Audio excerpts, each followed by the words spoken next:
Μία φορά και έναν καιρό, σε ένα φωτεινό και πολύχρωμο δωμάτιο, ζούσε μία μικρή τελεία ονόματι Τελέντα.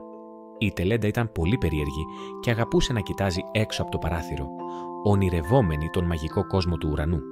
Κάθε βράδυ παρακολουθούσε τα αστέρια να λάμπουν και αναρωτιόταν πώς θα ήταν να πετάξει ψηλά ανάμεσά τους.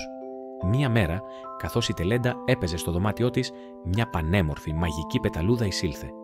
Η πεταλούδα την άκουσε να μιλάει για το όνειρό της να πετάξει στον ουρανό και αποφάσισε να τη βοηθήσει. Με ένα μαγικό φως μεταμόρφωσε την Τελέντα σε ένα μικρό, χαριτωμένο αεροπλάνο. «Τώρα μπορείς να πετάξεις όπου θέλεις», είπε η πεταλούδα γελώντας.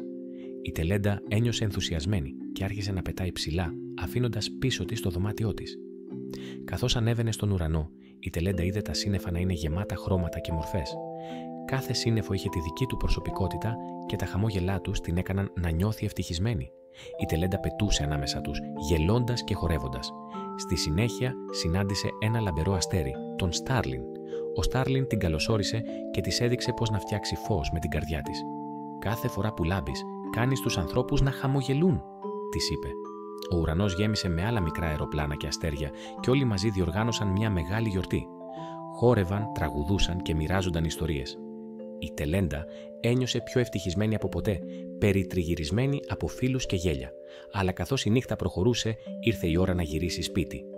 Η Τελέντα κοιτούσε γύρω της με μια ελαφριά μελαγχολία, αλλά και με χαρά για τις νέες της φίλες. «Θα σας θυμάμαι πάντα», είπε και τους αποχαιρέτησε με ένα πλατή χαμόγελο. Όταν η Τελέντα επέστρεψε στο δωμάτιό της, κοίταξε τον ουρανό με μάτια γεμάτα θαυμασμό. Τώρα ήξερε ότι ο ουρανός ήταν μαγικός και ότι πάντα θα μπορούσε να επιστρέψει με την καρδιά της. Κλείνοντας τα μάτια της, έπεσε σε έναν ήρεμο ύπνο γεμάτη όνειρα και νέες περιπέτειες. «Καληνύχτα, μαγευτικέ ουρανέ», ψιθύρισε και το ταξίδι της μόλις είχε αρχίσει.